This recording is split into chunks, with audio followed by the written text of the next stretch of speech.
be mad because you're light skinned. Damn. Bitches wish that they look like That's me. how black bitches hate on light skinned girls? Woo! Say that one more Yo time. toujou di kle pou moun ki te ignorans, se edikasyon. Men, edikasyon pa travay pou Haïtien. Se Florence couche avec Marie-Florence. Se nan chak sezon, show a tourne, Florence vin pi clair. Parce que en Haïti, c'est ça nous promoter. Plus clair moun nan pi clair, pi important moun nan pi important. Mais nous gros problème mental.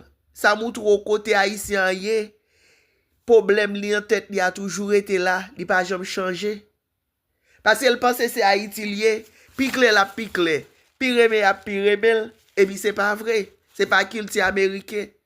Culture américain, c'est soit noir ou bien c'est soit blanche. Et puis noir, pi noir, plus remè ou plus remè.